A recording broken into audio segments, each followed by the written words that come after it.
Célébrer,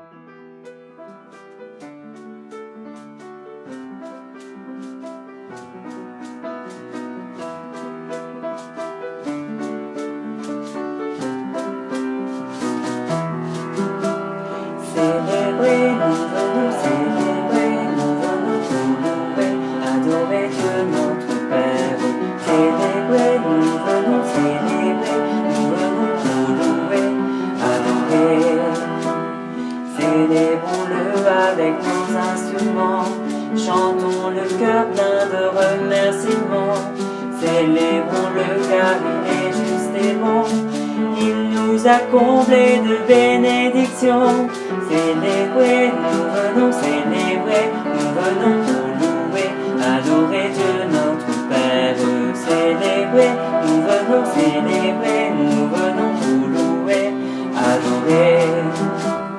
Célébrons-le, il nous donne la vie, et dans son livre nos noms sont écrits.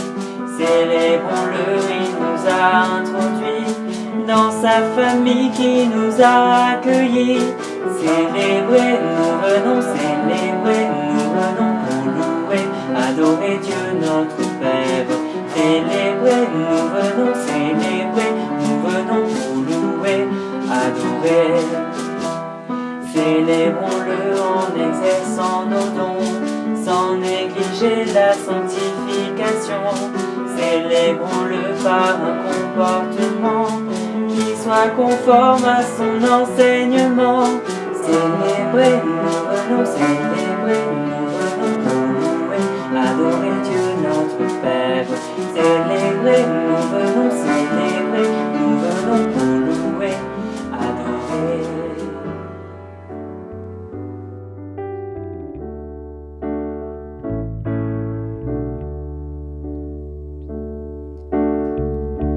J'entre dans tes portes, j'entre dans tes parvis, avec des louanges, devant toi me voici. Je reconnais ta majesté, je reconnais ta royauté. El Shaddai, Dieu puissant. J'entre dans tes portes, j'entre dans tes parvis, avec des louanges, devant toi me voici. Bonjour à tous, soyez les bienvenus pour ce nouveau culte un peu particulier que nous allons vivre ce matin et puis durant plusieurs dimanches qui vont suivre.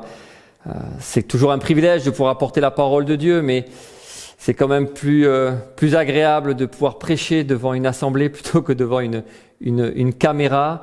Hein, on préfère voir les gens, on préfère être avec eux à leur côté lorsqu'on apporte la parole de Dieu. Écoutez, on va faire comme ça pour l'instant. On n'a pas trop le choix. En tout cas, j'espère que vous allez pouvoir être encouragés par la parole de Dieu. J'espère que vous allez pouvoir être fortifiés par la parole de Dieu, que ça vous pousse à aller de l'avant avec le Seigneur ce matin. J'ai eu le privilège de pouvoir faire l'introduction à ce livre de Luc pendant le premier confinement. Les semaines sont passées, on a pu avoir un peu plus de liberté dans la vie de l'Église, on a pu se retrouver, vivre plusieurs mois ensemble en présentiel. Et puis voilà qu'on va continuer maintenant la suite de notre série dans Luc. On sera au chapitre 6 aujourd'hui, à travers ce moyen technologique qui est aussi la plateforme de YouTube. Donc ce matin, nous allons voir Luc chapitre 6, versets 17 à 26. Mais avant de faire la lecture, je vais vous donner un peu le titre de ce que nous allons voir. Bénédiction et et malheur, la grâce de Dieu et les jugements de Dieu. C'est un peu le thème de ce matin, de ce passage que nous allons voir. D'autres titres auraient pu être donnés, la sagesse de Jésus face à la pensée de ce monde, le lien entre le présent et l'avenir. On va voir qu'il y a ce lien entre le maintenant et le futur. Et tous ces titres que je viens de vous énoncer résument un peu ce message. Alors je vous invite à prendre Luc, chapitre 6, versets 17 à 26. Il descendit avec eux et s'arrêta sur un plateau où se trouvait une foule de ses disciples et une multitude de personnes de toute la Judée, de Jérusalem et de la contrée maritime de Tyr et de Sidon. Ils étaient venus pour l'entendre et pour être guéris de leur maladie. Ceux qui étaient tourmentés par des esprits impurs étaient guéris.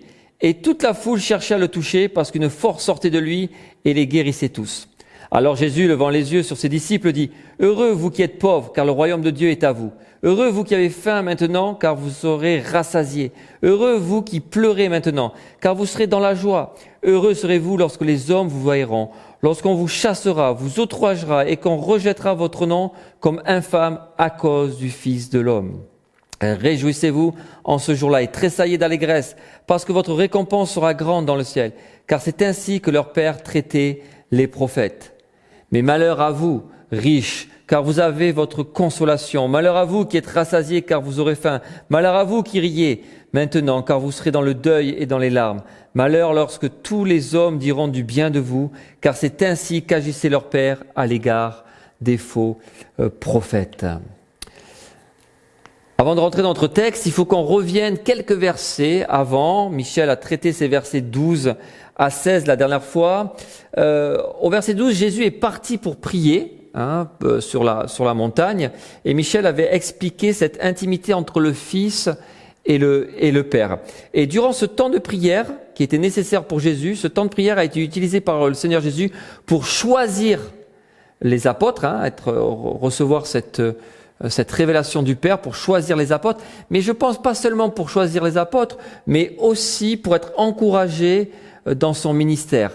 Jésus avait besoin d'être aussi encouragé dans son ministère par le Père, et ces temps de prière étaient nécessaires, et on va le voir par la suite que ces temps lui ont été bénéfiques. Alors au verset 17, Jésus descend, il vient de finir ce temps de prière, il vient de choisir les 12 apôtres, et là il descend avec les disciples, il dit au verset 17, il descend avec eux, et il va s'arrêter sur un plateau ou une plaine, donc il va être là, il va à un endroit qui peut être plus facile d'accès pour que les gens puissent s'asseoir et aussi écouter. Et là on voit que Jésus s'arrête à cet endroit-là, et là le texte nous dit qu'il se trouve une foule de ses disciples et une multitude de personnes de différents endroits géographiques. Donc Jésus, il est là, et les gens viennent pour être guéris, nous dit le texte, mais aussi pour l'entendre. Donc Jésus a tiré les foules pour être guéri, mais aussi pour écouter ce qu'il avait à dire. Cette descente de la montagne et cette foule qui vient pour l'écouter, certains interprètes trouvent une typologie avec Moïse. Alors cela est possible à la lumière d'Exode 19 et de Exode 24, mais je ne m'attarde pas trop dessus. On reviendra sur cette typologie possible quelques versets plus tard dans notre passage de Luc. Donc ici Jésus descend, il s'arrête, un bon nombre de personnes arrivent autour de lui, et on va dire qu'il est entouré de trois groupes de personnes. Donc ses disciples, au sens strict, ceux qui viennent de choisir dans les versets 12 à 16, donc les 12 apôtres. On voit aussi une foule qui comprend le mot disciple aussi, mais là peut-être au sens plus large, pas forcément les 12, mais les gens qui adhéraient, qui avaient cru que Jésus était le Messie. Et parmi cette foule, il y a aussi un troisième groupe qui sont des gens qui viennent pour être uniquement guéris ou pour entendre Jésus. Ils ne sont pas forcément des disciples. Peut-être que même dans cette catégorie-là, il pourrait même peut-être avoir des chefs religieux. En tout cas, les gens sont là, viennent pour être guéris de leur maladie physique pour certains, d'autres pour des cas de possession. Et ces gens viennent, comme le texte le dit, de Judée, de Tyr, de Sidon. Donc même des païens pouvaient venir pour voir et écouter Jésus faire plusieurs kilomètres. Donc Jésus intriguait, Jésus attirait vraiment les foules. Donc ces gens viennent pour voir Jésus. Et ici, il y a un contraste assez frappant entre cette foule qui vient, qui est attirée par Jésus, et les versets précédents où nous avons vu un petit groupe de personnes qui venaient vers Jésus, qui étaient les chefs religieux. Donc les chefs religieux, eux, étaient minoritaires en Israël, tandis que la foule, elle, était majoritaire. Les uns venaient pour piéger Jésus, pour l'espionner. On a vu ça à travers plusieurs prédications dans les passages précédents. Mais les autres venaient pour l'écouter et être guéris. Et je dirais que c'est deux attitudes qui n'ont pas changé aujourd'hui en 2020. Certains viennent toujours pour piéger. Jésus piégeait les personnes qui croient en l'œuvre de Christ. Et puis il y a ceux qui viennent parce qu'ils ont vraiment soif de connaître et d'apprendre de qui est Jésus.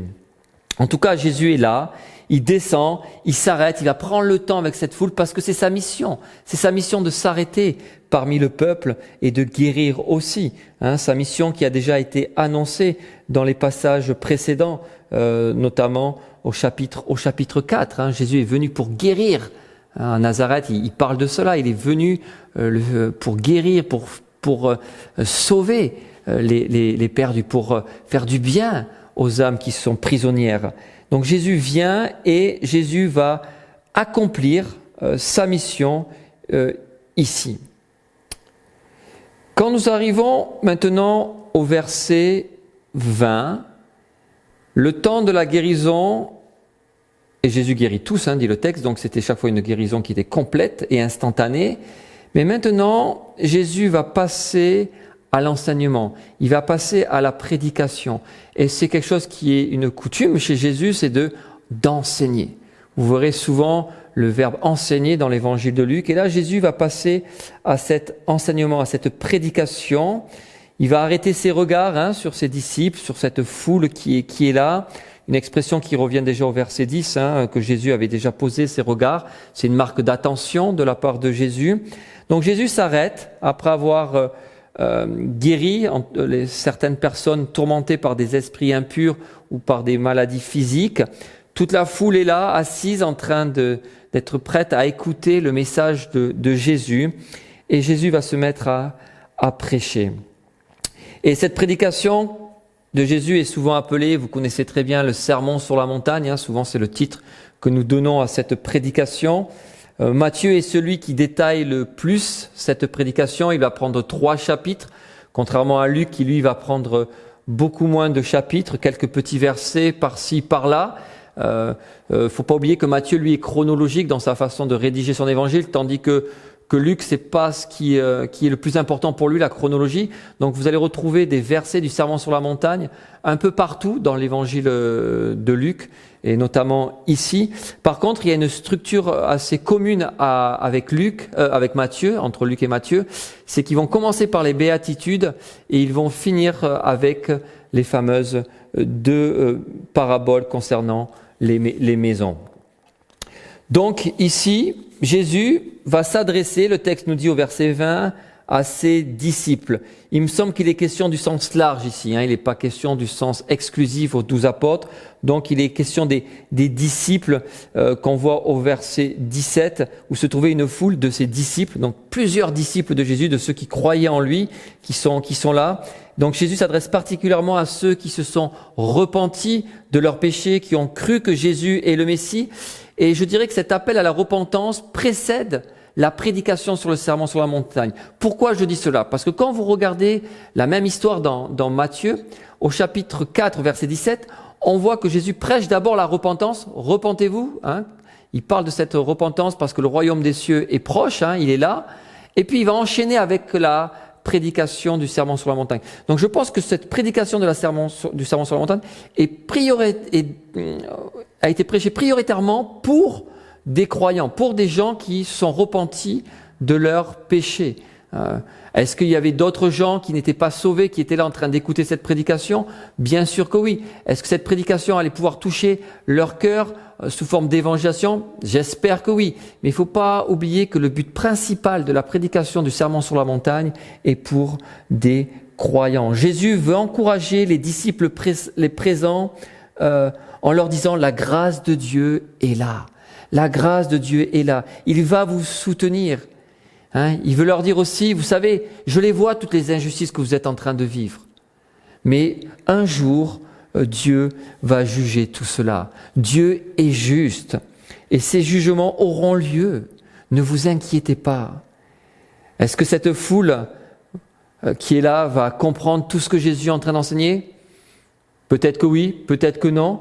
En tout cas, Jésus est là pour les encourager, pour les rassurer. Et dans ce contexte de bénédiction et de malédiction, il est important de comprendre ces deux publics qui sont là, mais qu'avant tout, Jésus veut encourager ses disciples à voir la grâce de Dieu à travers les bénédictions et de comprendre qu'il y aura un jugement de Dieu qui arrivera aussi un jour. Il est question de promesses dans ce passage. Il est question des promesses présentes pour les disciples, mais des promesses aussi futures pour les disciples, et aussi il est question de promesses présentes pour ceux qui sont contre Dieu, et aussi des promesses futures pour ceux qui sont contre Dieu dans notre passage. Donc cette espérance que Jésus prêche aux disciples ici va permettre aux disciples de comprendre la souffrance du maintenant et d'être attachés à la gloire à venir. C'est tellement important d'avoir une bonne théologie sur la souffrance. Sinon, on va pouvoir dire des bêtises ou sinon, on va avoir du mal à vivre notre vie chrétienne. Et je pense que ce passage aide à mieux comprendre le pourquoi de la souffrance et les répercussions que même la souffrance peut avoir dans le maintenant par rapport à l'état éternel. Et sur qui nos yeux doivent être fixés dans ces périodes de souffrance. Alors regardons premièrement la première bénédiction, verset 21. Le texte nous dit « Heureux, vous qui êtes pauvres, car le royaume de Dieu est à vous. » Avant de regarder de plus près cette bénédiction de Dieu, la bénédiction n'est pas au futur ici, mais au présent. Donc elle existe déjà. « Heureux, vous qui êtes pauvres, car le royaume de Dieu sera à vous. » Non, et à vous. Donc c'est important de voir que Jésus est en train de parler à ses contemporains ici au présent. Qui sont les participants à la promesse qu'on appelle les pauvres et qui ont le royaume de Dieu? Vous imaginez que ce verset a dû faire couler, et a fait couler plutôt, beaucoup d'encre. Ce verset a fait couler beaucoup d'encre. En Luc 4, 18, Jésus est venu annoncer la bonne nouvelle du royaume à qui? Aux pauvres, à ces personnes dont il est question ici. Mais les pauvres, qui sont-ils? Est-ce juste d'un point de vue socio-économique? Ou est-ce des pauvres d'un point de vue spirituel? Ça, c'est le grand débat qu'il y a sur ce passage-là. Et personnellement, en étudiant ce passage, je crois qu'il est question des deux. Luc met en avant à plusieurs reprises que Jésus est venu pour les rejeter, pour les oublier de cette société. On l'a vu avec les lépreux, avec les possédés, avec les femmes, avec les publicains. Donc ça, c'est littéral. Jésus est venu pour cette classe socio-économique pauvre, rejetée. La notion de pauvre et de riche qu'on va voir, c'est pas uniquement économique. Ça peut être aussi social, c'est par rapport au pouvoir, dans la société. Et ici, ce sont des gens qui n'ont pas de pouvoir dans la société, des gens qui sont faibles, qui ont de faibles revenus, qui sont méprisés dans la société. Je crois donc qu'il n'est pas question que d'un aspect économique, mais aussi d'un aspect social. Mais ça peut aller encore un peu plus loin. Cette notion de pauvre, ici, est associée avec la notion de royaume de Dieu. Et puis quand on va regarder les versets 22 et 23, on va voir qu'il y a un côté spirituel. Donc ici, la notion de pauvre n'est pas que littérale pour le côté socio-économique, mais aussi le côté spirituel. Avant d'aller plus loin, on est bien d'accord, il faut que ça soit clair, que c'est pas le fait d'être pauvre économiquement ou socialement qui fait de vous que vous allez entrer dans le royaume de Dieu. C'est pas ce que Jésus est en train de dire ici. Et à la lumière de l'ensemble de la révélation, nous comprenons bien que c'est pas ce que Jésus enseigne ici. Jésus est venu pour attirer cette population parce qu'il sait très bien que cette population est obligée de dépendre de Dieu vu qu'elle n'a pas les ressources pour dépendre d'elle-même. Et donc oui, Jésus est venu vers cette population pauvre, rejetée. Jésus a toujours voulu renverser les raisonnements de ce monde, où les riches sont toujours mis en avant, socialement et économiquement. Donc Jésus est en train de montrer, moi je suis venu chercher ce que le monde rejetait. Et oui, ils vont être attirés par mon message. Oui, je suis venu prêcher la bonne nouvelle à ces personnes.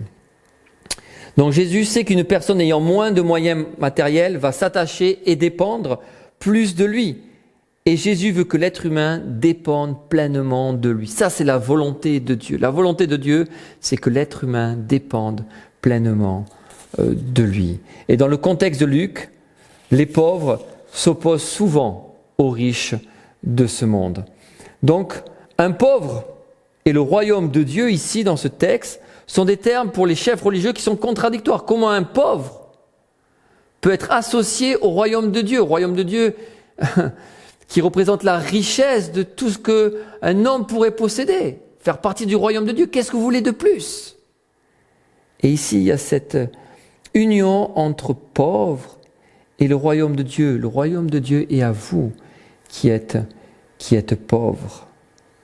Malheureusement, aujourd'hui, dans certains milieux, certaines personnes pensent qu'il faut être riche, économiquement, socialement, pour être dans le royaume de Dieu. Sinon, c'est que nous sommes dans le péché ou la désobéissance ou qu'il y a des problèmes dans notre vie. Ce qui est pas juste. Ce qui détermine le fait d'être heureux est tout simplement le fait d'être dans le royaume de Dieu. Ça, c'est la chose la plus importante.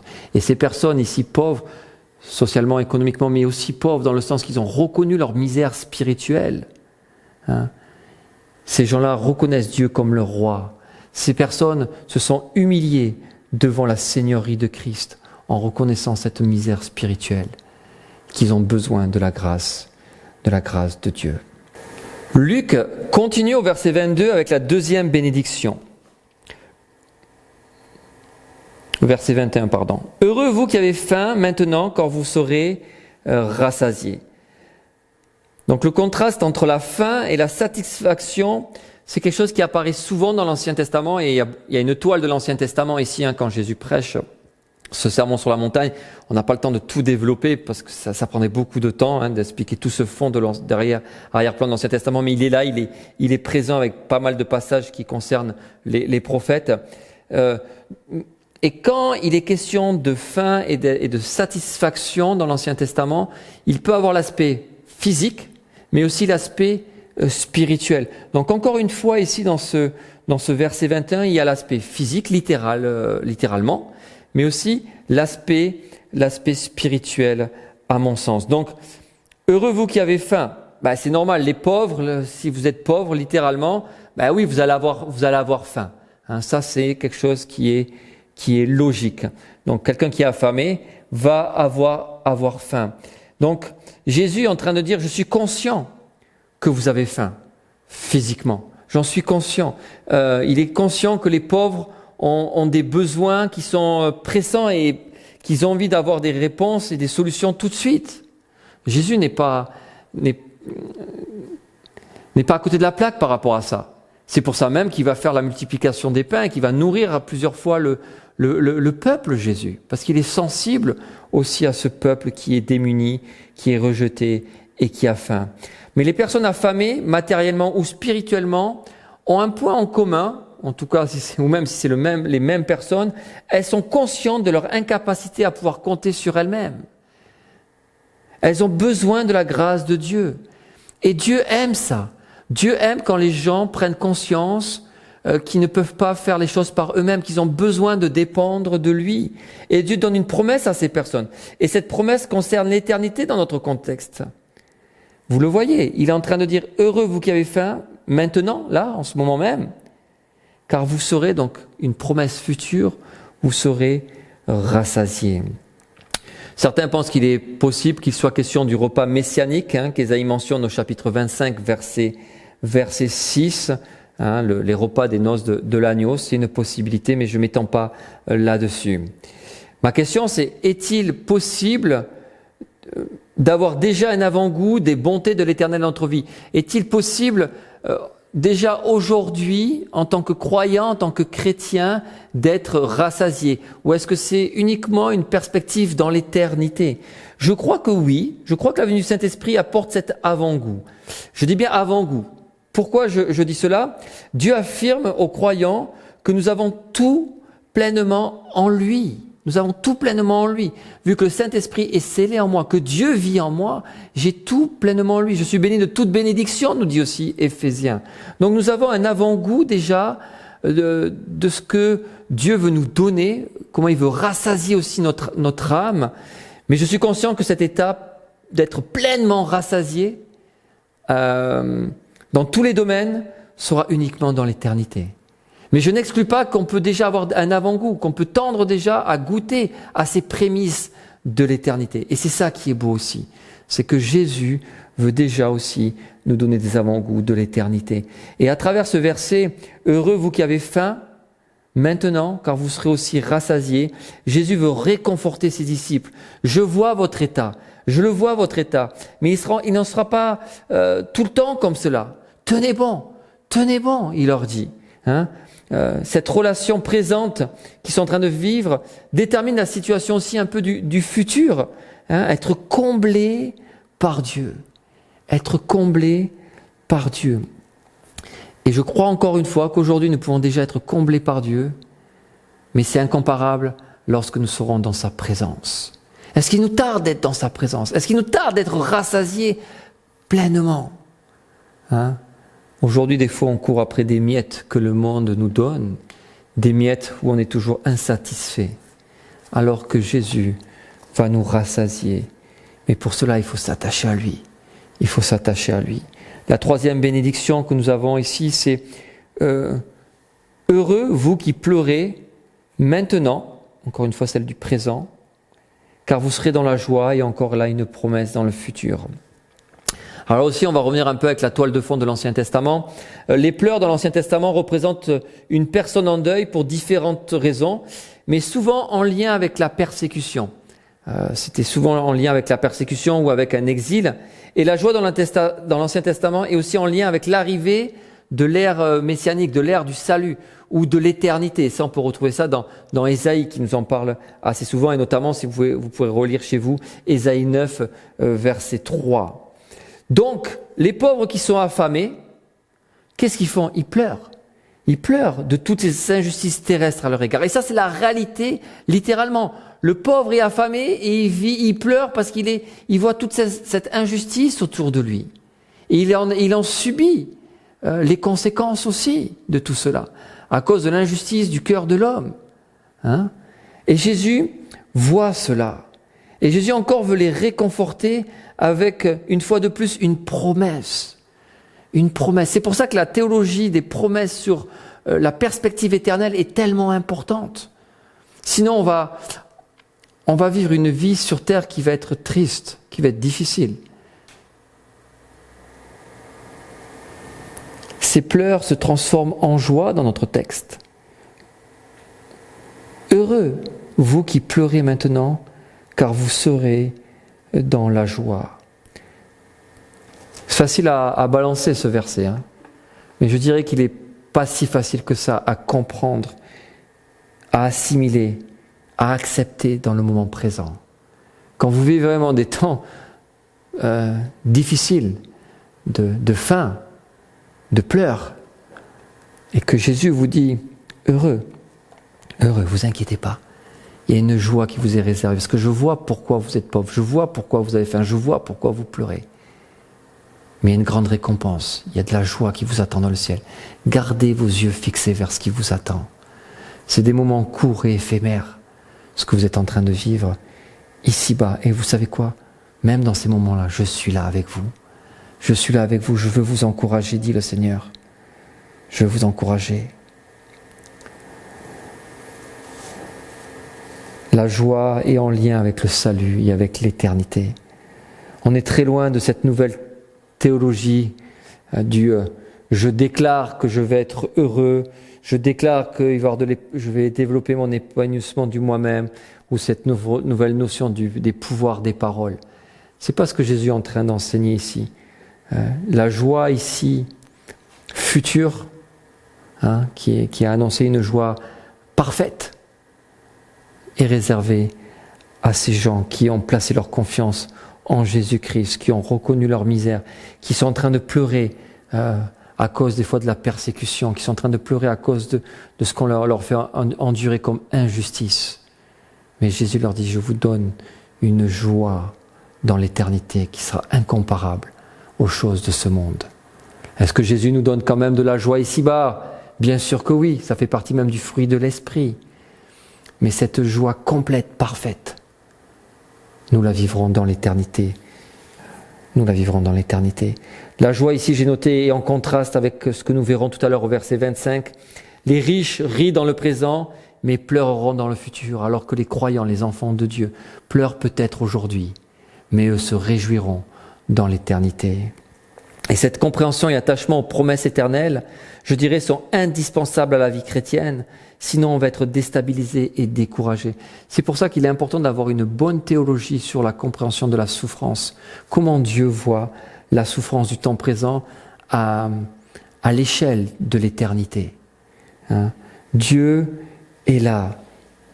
Il est notre force, il est notre soutien, il nous donne des promesses éternelles, merveilleuses. Il faut s'attacher à ces promesses quand nous sommes dans des situations difficiles. La 4e bénédiction, verset 23, Jésus parle d'une opposition spirituelle à cause de l'engagement des disciples envers lui. Il dit « Heureux serez-vous lorsque les hommes vous voyeront, lorsqu'on vous chassera, vous outragera et qu'on rejettera votre nom comme infâme à cause du Fils de l'homme. » Voilà la 4e bénédiction. Vous me dites, ouf, sacrée bénédiction, hein?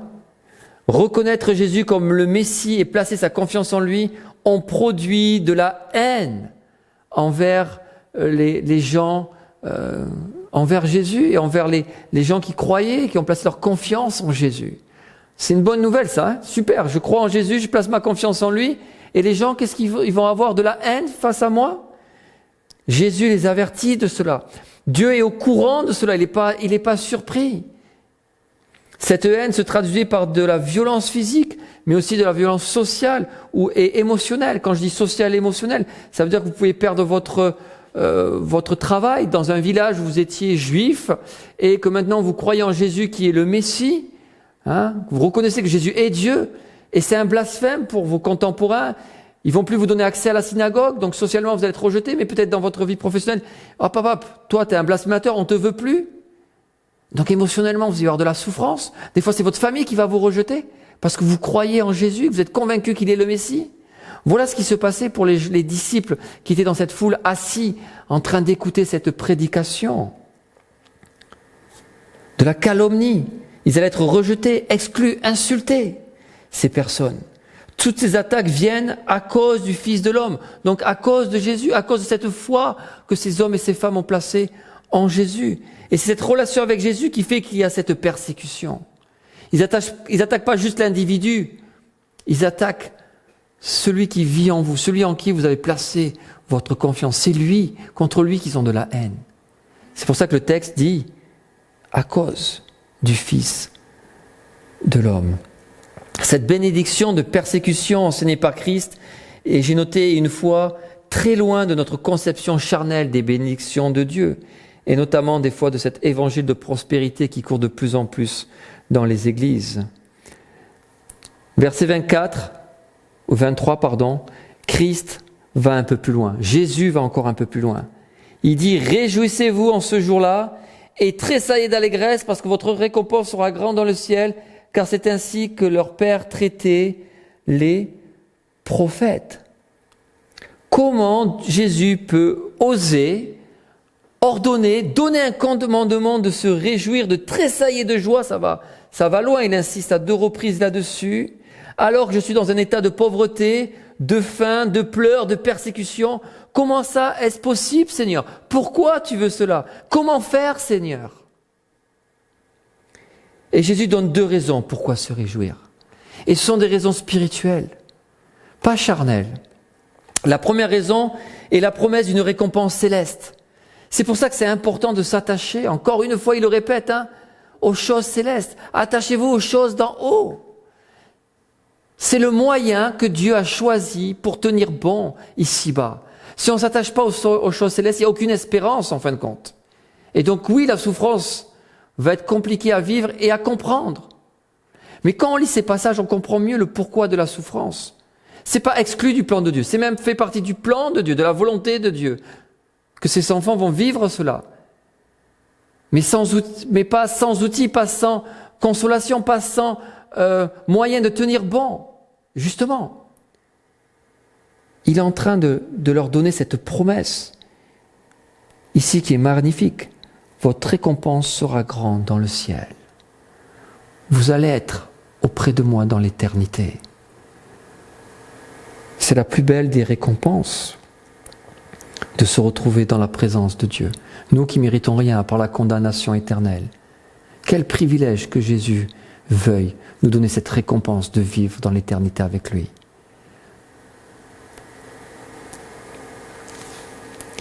Cette perspective de Dieu sur la souffrance devrait nous encourager. Dieu honorera son engagement, parce qu'il est fidèle et juste.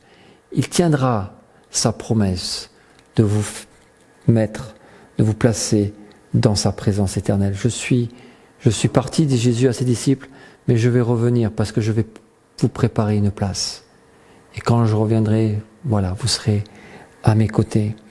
Je pense que cette première raison était plus facile à accepter pour cette culture contemporaine à Jésus plutôt qu'à notre culture en 2020.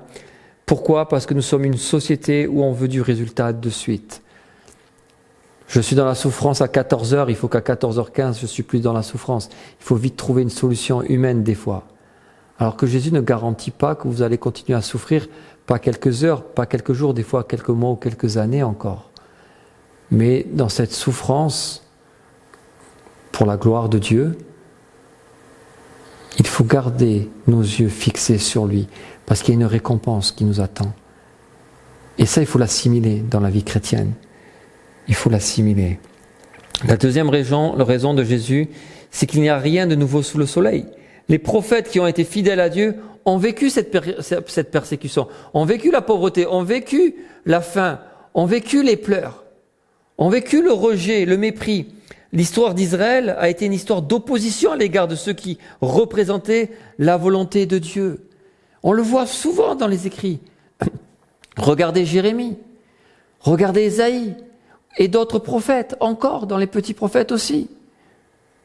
Sans oublier que Christ va vivre cela, va vivre le rejet, va vivre les pleurs, va vivre la souffrance. Il a quitté sa gloire éternelle pour venir s'humilier, souffrir, pour que le Père ensuite l'élève dans la gloire. Jésus savait ça. Il a renoncé à ses droits pour nous sauver, nous arracher de notre péché, de notre misère. La conclusion de ces bénédictions du verset 23, pour ceux qui sont bénis, on le voit ici, sont liés aux prophètes de Dieu. Les disciples qui sont bénis sont comparés aux prophètes de Dieu. C'est un honneur que Jésus leur fait. C'est un honneur que Jésus nous fait lorsque nous tenons bon, nous persévérons et nous gardons nos yeux fixés sur lui en attendant la bienheureuse espérance, malgré la pauvreté, malgré la faim, malgré les pleurs, malgré la persécution. Quand nous agissons de la sorte, Jésus nous compare aux prophètes fidèles à Dieu dans l'Ancien Testament. C'est beau ça. Et vous verrez que la conclusion pour les malédictions, c'est une comparaison aux faux prophètes. Donc vaut mieux avoir cette joie et cette reconnaissance de Jésus qui compare ceux qui croient en lui aux vrais prophètes, aux prophètes de Dieu. La suite de la prédication est à la fois encourageante et désagréable en fonction de qui vous êtes. De toute façon, vous pouvez que être d'un côté ou de l'autre dans ce passage. Encourageante si vous avez placé votre foi en Dieu parce que Dieu est juste et il agira un jour face à toute cette injustice. Mais désagréable si vous refusez de placer votre foi en Dieu parce que Dieu est votre juge et une condamnation arrive. Alors nous allons regarder de plus près ces 4 malheurs qui sont ici. Nous allons voir que chaque malheur est une symétrie inverse de chaque bénédiction que nous venons de voir. Les malheurs servent d'avertissement, d'appel à la repentance pour ceux qui peuvent être tentés de se fier en leur richesse, dans leur confort, dans leur popularité. C'est ce que ce monde fait aujourd'hui. Le monde place sa confiance dans ses richesses, dans sa popularité, dans tout ce qu'il possède. Et quand Jésus ici utilise ce mot malheur, c'est pour avertir du danger. Jésus est là aussi pour avertir du danger ses contemporains. Quel danger? Le danger de succomber à des choses qui n'ont qu'une valeur temporelle. C'est une folie de s'attacher et de placer sa confiance dans les choses de ce monde, qui sont éphémères et qui peuvent disparaître à tout instant. Malheur à vous, riches, car vous avez votre consolation. Alors, qui sont les riches ici dans ce texte? Tout comme le mot pauvre que nous avons essayé d'expliquer tout à l'heure, l'utilisation de ce mot concerne les gens ayant des moyens économiques et du pouvoir. Ça, c'est littéralement, je pense qu'il est vraiment question de ce groupe de personnes. Mais aussi ceux qui se reposent sur eux-mêmes, ceux qui placent leur confiance dans les choses matérielles et éphémères de ce monde. Ça, c'est le côté spirituel aussi que nous pouvons voir. L'autre jour, j'entendais un politicien qui disait la France est éternelle. La France se relèvera. C'est une confiance en l'homme. Et vu ce que nous vivons à l'heure actuelle, nous pouvons voir que nous sommes très, très fragiles. Nos sociétés occidentales qui se pensaient intouchables, éternelles, puissantes, elles sont déstabilisées par un virus qu'on ne voit même pas à l'œil humain. C'est incroyable ça. Malheur à vous riches, car vous avez votre consolation. Jésus dit que les riches ont déjà reçu leur consolation.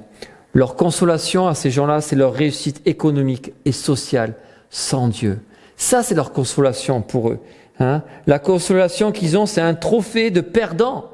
Pas un trophée de gagnant, c'est un trophée de perdant par rapport à la perspective éternelle. La consolation des pauvres, c'est d'appartenir au royaume de Dieu. La consolation des riches, c'est d'être attachés aux choses de leur monde, à leur réussite à eux, mais qui n'a aucune valeur dans le royaume de Dieu. Donc ça, c'est éphémère tout cela. C'est voué à la destruction, nous dit même la parole de Dieu. Dans ces versets 24 et 26, il est question toujours du même groupe, quand nous allons venir au malheur du verset 25 et du verset 26, c'est toujours ce même groupe de personnes, mais avec des caractéristiques qui vont les décrire de manière différente. Donc là d'abord, c'est une consolation dans leur réussite à eux. Verset 25, « Malheur à vous qui êtes rassasiés, car vous aurez faim. » Ici, Jésus décrit l'état dans lequel vivent les riches. Vous êtes rassasiés. Dans le présent, eux. C'est pas quelque chose qui sera futur, c'est dans le présent. Par contre, dans le futur, ils vont avoir faim. Quel paradoxe, quelle ironie. Ils sont rassasiés des bonnes choses de cette vie, sûrement. Ils doivent bien en jouir. Il ne manque de rien dans le présent, ces gens-là. Par contre, dans le futur, ils manqueront des choses qu'ils ont maintenant en abondance. Dieu va renverser la situation. Jésus ici parle de la vie après la mort. Il est en train de leur dire, vous placez votre force, vous rassasiez de toutes ces choses-là qui vous apporteront rien du tout dans l'éternité. Qu'est-ce que ça va vous rapporter? Des larmes. Des larmes, c'est ce que la suite dit. Le texte dit, malheur à vous qui riez maintenant, car vous serez dans le deuil et dans les larmes. Encore une fois, vous voyez cette symétrie inversée par rapport à ce que nous avons vu tout à l'heure avec les pauvres. Jésus ici est en train de parler d'un rire vantard, un rire qui se satisfait de soi, un rire qui se réjouit du mal que les autres subissent.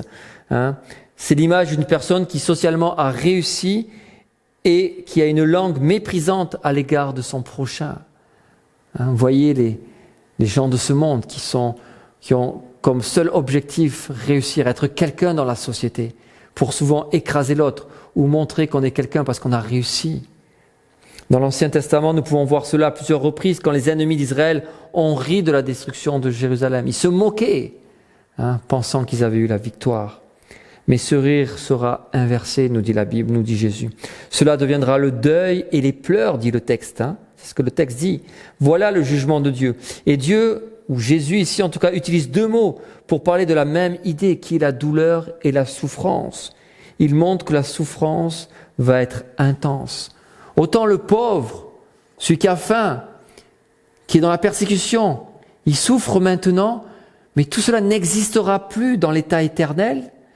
Alors que le riche, matériellement, ou celui qui refuse de vouloir de dépendre de Dieu, qui veut vivre par sa science, par son côté humaniste, celui-là, la finalité, c'est la souffrance et la douleur.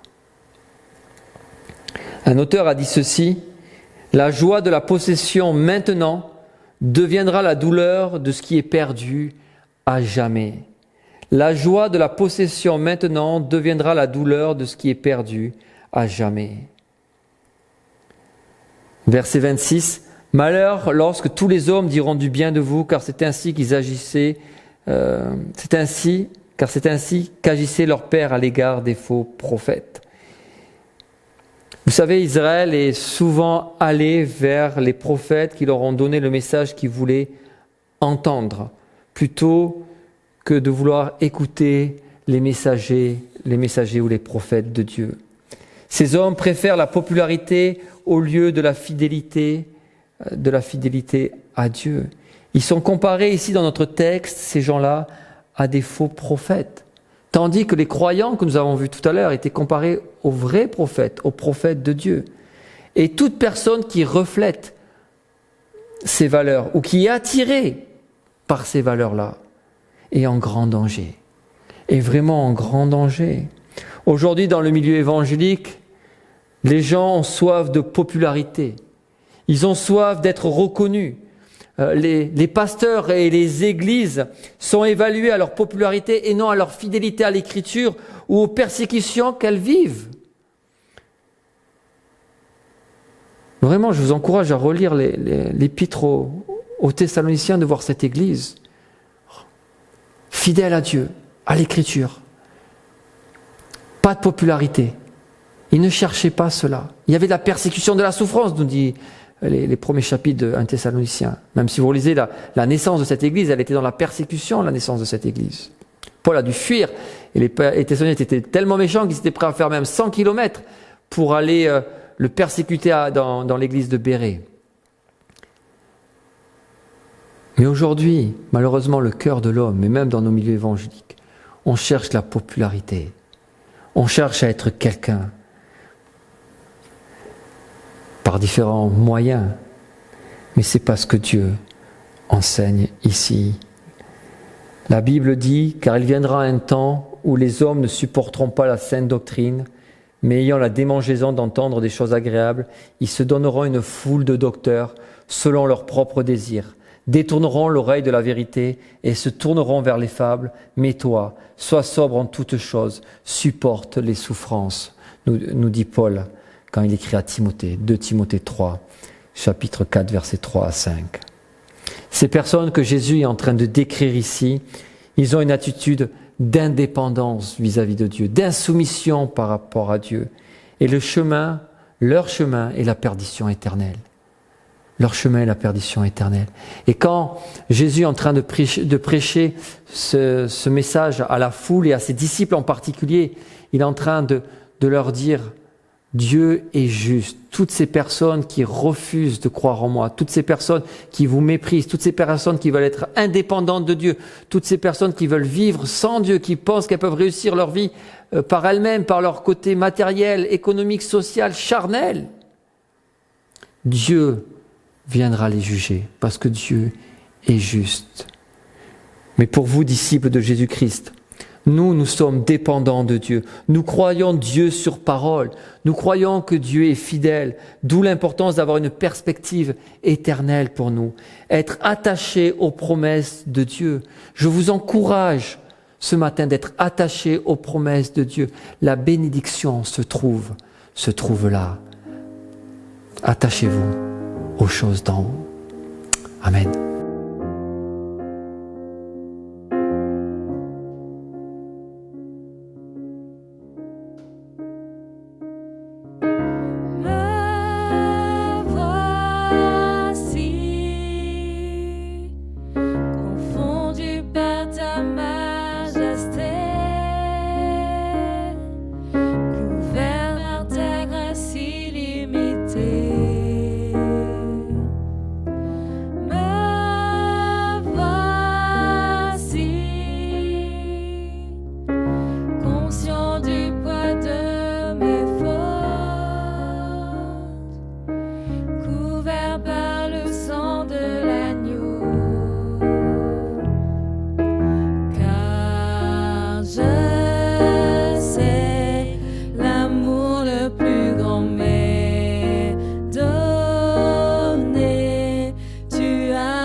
par le feu de ta gloire.